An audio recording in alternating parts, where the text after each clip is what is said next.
Hello and welcome to my YouTube channel. In this video, I am going to explain how to calculate center of gravity of these type of shapes. For example, we have triangle, we have trapezoidal, and we have an irregular shape. Okay, first of all, we have a triangle. What is center of gravity? Center of gravity is a point where our section or our beam can be rested in the position of equilibrium.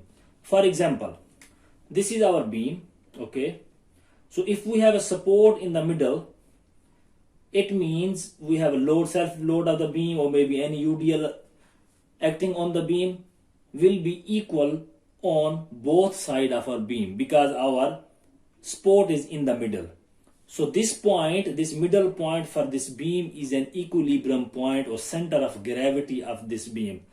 Likewise, we should find a center of gravity or CG point in these type of shapes as well. For example, in triangle, in trapezoidal and irregular shape. How do we do that? In order to calculate center of gravity for triangle, we have height and we have base, width of the triangle. Okay.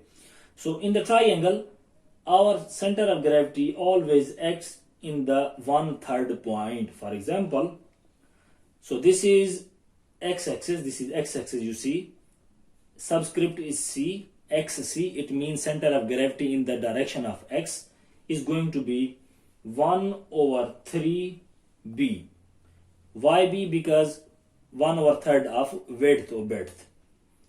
Now we have height, hc is supposed to be, y, height is in y direction, so it will be 1/3 h. Why is 1/3? Because if we consider h as a horizontal point, then it will be 1/3 as well. So that's why it's 1/3 h and 1/3 b. Now we have a trapezoidal. So this is A, this is B, and this is x-axis, and this is we have y-axis. Y-axis, like we calculated in our triangle, so it was 1/3b. Okay, but for this case, it's not going to be 1/3 because this is not a triangle, this is trapezoidal. So it will be h/2.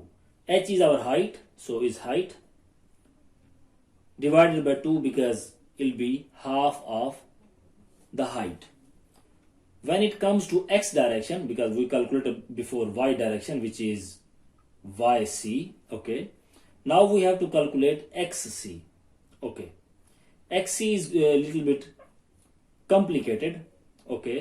So we have a general formula to calculate center point, center of gravitational point in the direction of x-axis.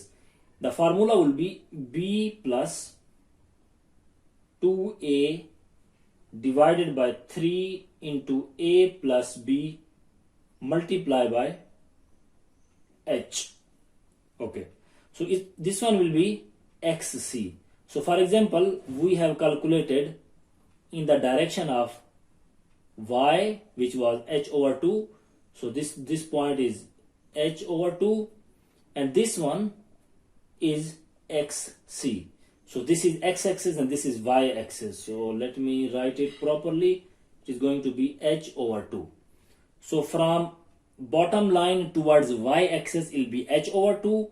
And from y line toward x-axis it will be xc. The formula of xc is this one, b plus 2a divided by 3 into a plus b multiplied by h.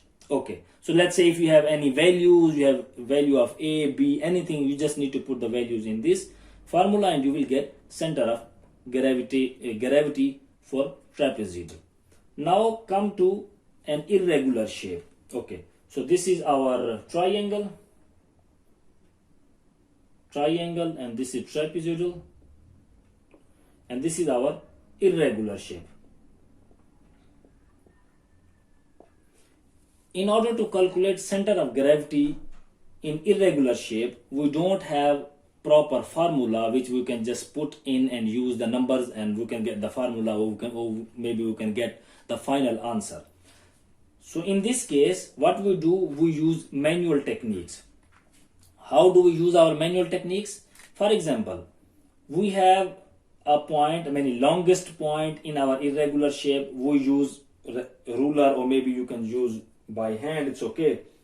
So this is from this point to this point, this is our longest distance from one corner to another corner. My drawing is, I'm sorry for my drawings, so the line is not straight, it's supposed to be straight line. And then the other end from here to there, so this is another line